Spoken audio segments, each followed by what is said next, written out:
from Truelove Quilts for You on a very sunny, lovely day, not too humid here in Pennsylvania. Just a few things. I don't have a tutorial today, but I just wanted to share and have a chat with some of my friends on this lovely morning. Some of the things that have happened to us and to me over the weekend and perhaps over the last several months, if you've been following and if you're interested. As you know, we were in the process of trying to sell our home. Well, it's done.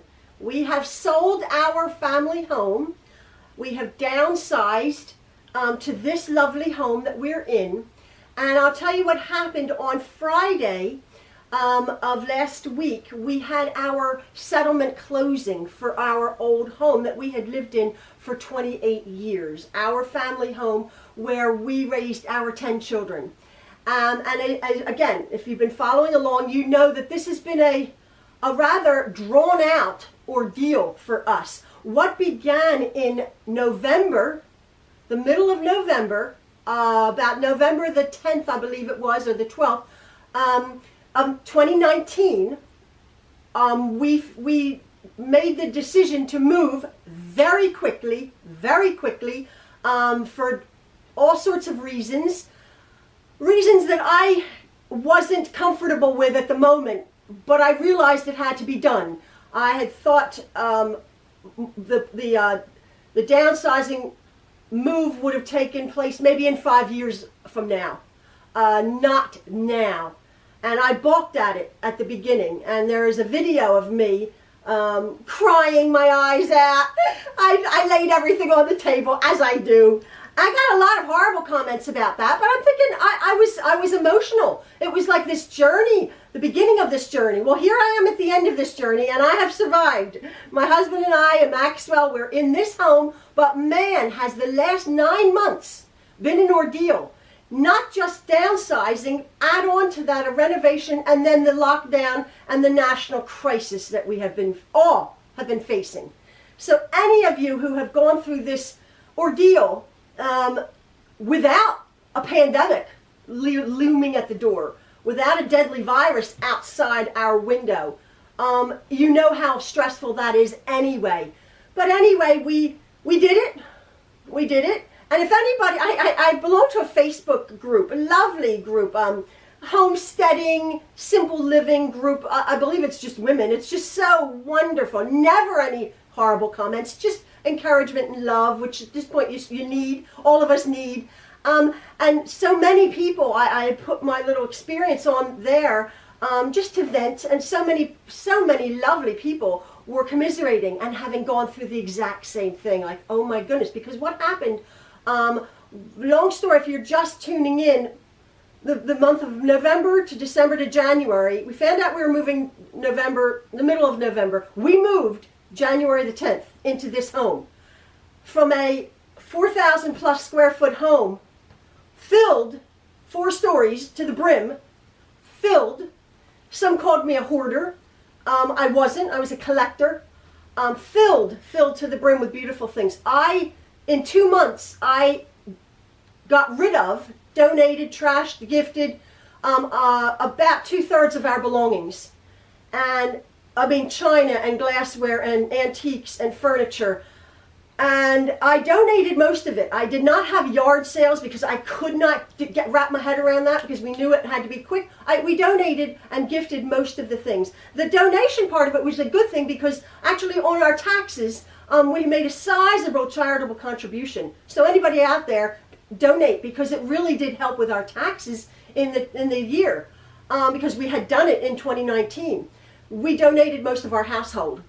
And if that wasn't hard enough, then we moved into a beautiful home. I keep saying we have a beautiful home here. It's not like I'm stuck in a one-room apartment. We have a lovely, lovely home here. But the memories, blah, blah, blah, of my other house, raising all the children, having parties. We haven't had any parties here. No one's had parties, right? Anyway, that happened very quickly. And then we were just sort of recuperating January to, what was it, the end of February? Just about. And then the pandemic and the lockdown for the last 6 months. So our closing and our renovations came on our older home to bring it up to sale came to a grinding halt. For about 3 solid months we sat, but the bills and the maintenance and the taxes and the utilities and all of that we had to, and the mortgage we had to keep paying. Stress like no one's business. But as you know, I'm trying to be positive and everything. Friday we had our settlement and our closing, and on Thursday I was dreading it. To be honest, I was dreading it. I was praying fervently that I just get through that ordeal of that closing that chapter. I did it. What happened was we had a 7:30 a.m. closing, about 25-minute drive from here. 7:30 in the morning. Ian and I woke up. Maxwell stayed here by himself. Ian and I woke up. I was uncharacteristically quiet. Ian was chatting away. He was nervous because my husband has been there now for about the last 6 weeks, along with Maxwell, finishing up all of the inspections that had to be done, little things, some electrics work, blah, blah, blah, to get our UNO, our use in occupancy permit license for the next owner, whatever. He was there tweaking everything. The house looked beautiful. Didn't look like my house, but it was fabulous, fabulous, fabulous home. So we get to the settlement at the table, 7:30, masked, of course, hand sanitizers, whatever. And the person who was buying our very large 5-bedroom home was a single man who's going to be living there with his 16-year-old son and his elderly father. And with all lovely due respect to this gentleman sitting across the table, who I couldn't really see his face, he, and if you're watching, this is what it is. He was the saddest man I've ever seen. He just seemed so sad and dejected. And he's signing his life away because the seller or the buyer has to sign all of these notes and blah. I mean, the packet of paper that big, literally. And I just thought, I didn't want to say, you know, we raised our 10 children there and tons of parties and 1 million people. And I know everybody's life is different, but I'm thinking, this is a huge house for 3 of you. Anyway, he was quiet and it was awkward. And that's just the reality. And I just sort of, and my husband and I, we sort of came out of it. I remained calm. I didn't say anything. I was praying the whole time, just for calm and for dignity. And it helped. It helped a lot. We just got in the car and we never ever, well, actually, about once every 4 or 5 months, we go to McDonald's, right? Because we're not junk food people. But we were starving and I'm like, oh, I need a McDonald's breakfast sandwich. And we went and we sat in the parking lot very quietly. And I just said to my husband, I said, how do you feel? You know, was it an anticlimax? Was it sad? It was and it wasn't. I just keep thinking in my book of life, because I'm a wordy person, I have a book in my head. I'm on about chapter 28. That chapter has closed. Our downsizing has closed. What have I learned from it? Lots of tears. Lots of heartache, lots of anguish, wrenching ordeal. But at the end of the day, again, I've always said this, because I had so much stuff, do I feel lighter? Not necessarily. I miss my things. I miss some beautiful things that I got rid of, that I realized, oh, I don't have that. But it's okay. I got a sign, actually. I got a sign the other day. It says here, I like my signs, don't look back. You're not going that way. I saw it at Hobby Lobby when I went. Anyway, so I'm not looking back. We try to be positive. We have a lovely home. I have all those memories, beautiful, beautiful, beautiful. And hopefully, as my husband said, hopefully our lovely home, which had so many lovely memories of 28 years and 1 million kids running through it, will bring a real ray of happiness. Oh, listen to me. I'm all airy-fairy to this man. I'm thinking, he was miserable. I felt so bad. I felt so bad I couldn't say a word, of course. You know, it's a business transaction, you know, cold hard, the realtor sitting there. Our realtor was our daughter-in-law, which was lovely. And our house sold in about 2 weeks. It was awesome. It was an awesome experience gut-wrenching, but we did it. I have survived. So if you people are downsizing, anybody from a family home or a farm to a smaller, it'll be good. It'll be good. It's good, but man, that was a heck of a 9 months. Anyway, that's that.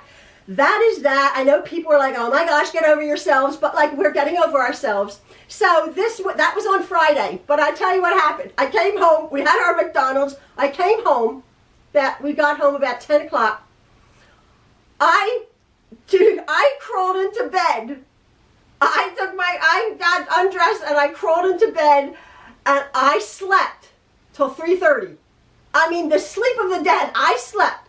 I think, Maxwell was in the other room and he knows that I don't do that. I rest during the day, but he knows that I don't go to bed and sleep. I woke up fairly refreshed, like, okay, been there, done that. I survived, and I slept. I cried myself to sleep, and I slept. I woke up, and I'm okay. So that's that. That's our downsizing thing that we have done. So that's that. Real quick, I just wanted to tell you the few things, again, not a tutorial, but just a few things, maybe not to come, but what I've been doing. If you had remembered, I had made this Scrabble quilt, a family Scrabble quilt, several tutorials back. And I was telling you about the tiles, the letters that you actually got, that I actually got from the manufacturer. It's a Hasbro, and I don't know what the manufacturer, but after I made this quilt, quite a lot of people were like, where did you get your letters? And I got them from equilter.com. Well, eQuilter had run out. I had ordered some things the other day, and I got a thank you note from eQuilter, which is in Colorado, lovely company. Hi, Jean. Thank you. She had sent me an email last week. Thank you once again for spotlighting our exclusive Scrabble tile fabric. So many people are now working on their own family quilt. I can't wait to see photos of them. Love from Colorado, Wendy. Wendy! Oh my goodness, I got a personalized thank you note with little stickers. How lovely. Because everybody's like, oh, where did you get those letters from? So that's my little quilt. What I've also been working on is I had made this quilt, this Dresden plate quilt. And I really, just the last couple weeks, I was working on this. I had quite a few of little like sweet looking little fabrics. And I decided to do, I made several Dresden plates. I decided to do something different. I made the Dresden plate here. And then I just cut out a piece of white fabric with what looks like the Dresden plates under it. It's not, they're just like cut out triangles or, points. And then I blanket stitched my Dresden plate onto this piece of white fabric. And then as a whole, that unit I blanket stitched onto my colorful patterned background. This is a quilt, decent size, that has 20 blocks in it, 20 18-inch blocks. It's a fairly good sized quilt, and I'm going to be quilting this myself on my, probably on my Juki. Oh, look at that. I knew that was going to happen. So anyway, so I'm going to be showing you how I quilt when I come to it. My quilt, I'm just going to be doing a block at a time. In fact, I reckon that this is going to be fairly easy to quilt because you won't really see a lot of the quilting stitches. So I'm going to show you in the next few videos how I'm going to quilt each block, how I get it through my domestic sewing machine. It's a good size, look at that, it's a nice size quilt. But yeah, I can do that. As you've seen before, I can quilt, larger quilts on my sewing machine. Oh, excuse all my threads. Anyway, and the real quick, just I had gotten last week. Maxwell was laughing. He's like, "What are you doing, Mom?" I was getting real nervous about the closing, about the settlement. So I had found. Look at this. I had found this. Is it a Facebook page? Sew SEW Sweetness or something like that. Handbags and totes. You know me. Somebody said instead of Truelove quilts for you, it's going to be Truelove bags for you, right? I'm making all these tote bags. Anyway, and this little bag, it's called the dumpling, and I made about 12 of them. I kept perfecting them because it looked simple. It wasn't as simple as it looked.